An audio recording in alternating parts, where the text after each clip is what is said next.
Hello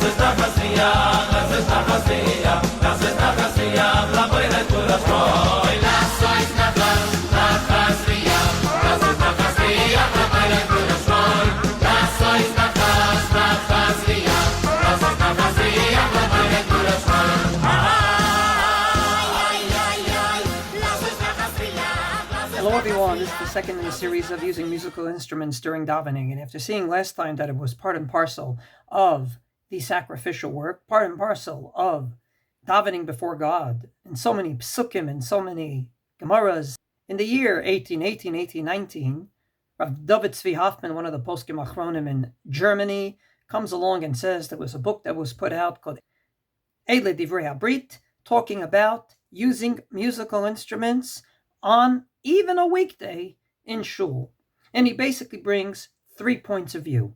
Forbidden, people that were doubtful and basically said better not, and people that said it was okay. So let's begin with the people that said it was forbidden, and these are not lightweights, people like the Chasam Sofer, Rav Mordechai Bennett, Rav Yaakov Lisa, the author of the Chavodat, and so many others that came along and said, absolutely not. Basically 6 different reasons why various poskim said no. Number 1, a huge chiddush of the Chasam Sofer. If you look in the passage that some people say before benching, starting with the words Al Naharot Bavel, it says, Ech nashir et shir Hashem lifnei b'nei nechar. How are we supposed to sing before God in a strange country? In other words, though we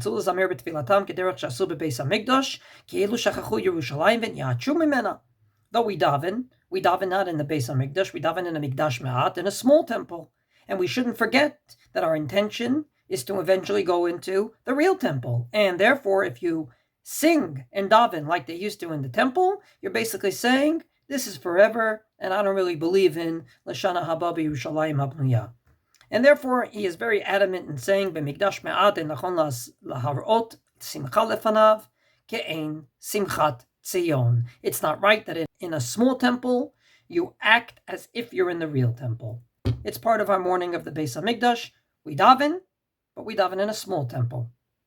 Because we're in a small temple, we have to show it's not the real thing, it's not the real McCoy, and therefore you shouldn't use musical instruments as they did in the temple. The Melamed Lahoil, Rav David Tzvi Hoffman, doesn't like this answer, doesn't think it's a good enough answer to forbid, and even though he says Moreinu Rav Meshulam Zalman HaKohen did use this particular argument, he himself says, I don't think it's strong enough.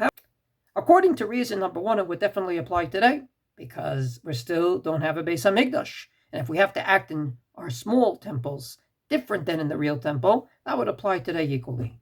Argument number 2 is that all this of using an organ in shul was started by people that wanted to run away from traditional Judaism, and therefore we have to stay far, far, far away from anything that they did. They quote a Mishnah in Megillah that says, if someone says, Ani over lifnei hateva b'tzvuyin, af b'levanim lo yavor. If someone says, I'm not going to be chazan with colored socks, even if he's wearing white socks, don't let him be chazan. Basandal ani over, I'm not going to wear a sandal.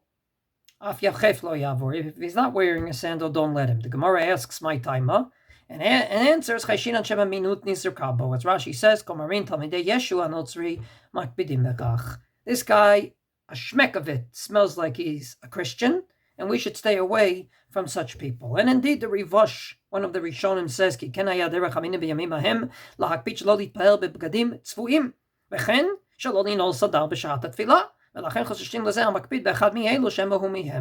If indeed you do something that looks like what another religion that's against Judaism is doing, you should stay far away. And therefore, and that's what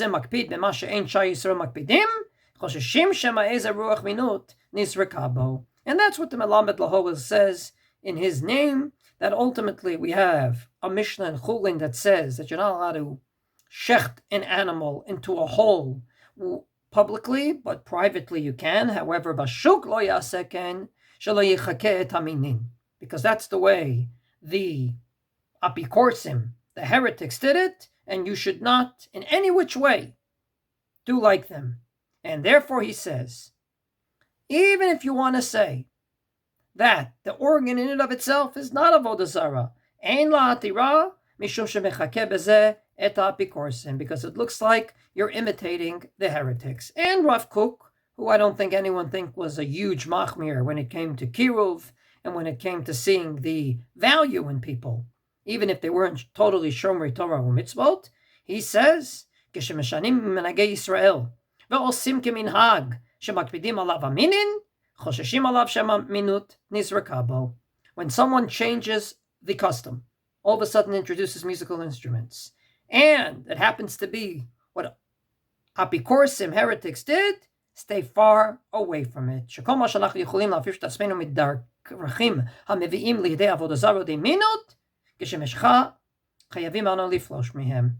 So, the second reason is, this is what heretics and people that were running away from traditional Judaism did. We can't do it.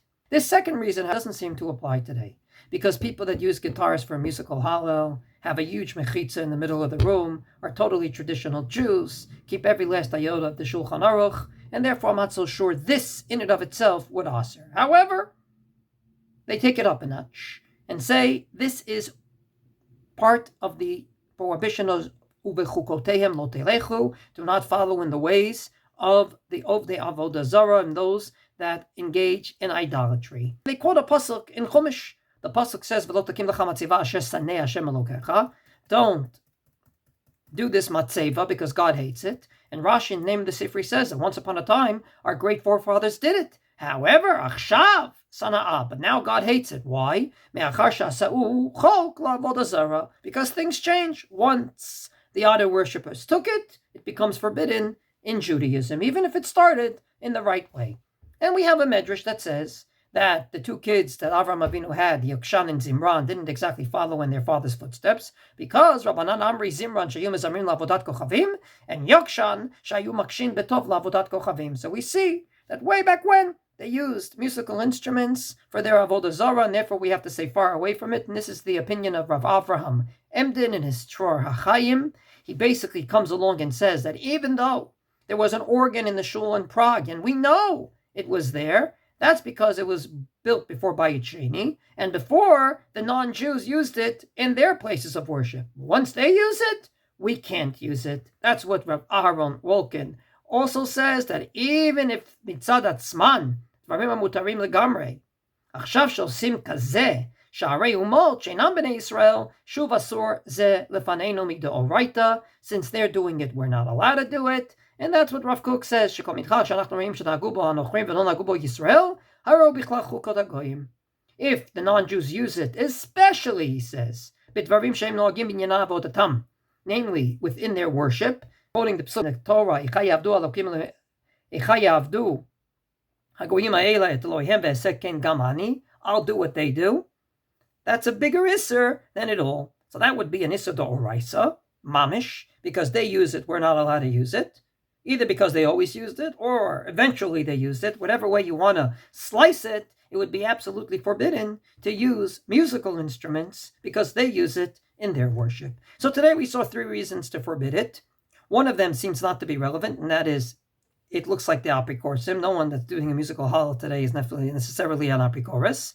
But if we're not allowed to do what we used to do in the real temple, in our small temple, or because non-Jews use it in their worship, we're not allowed to, it would apply today. God willing, next time we'll see 3 more reasons why the poskim said no musical instruments in davening.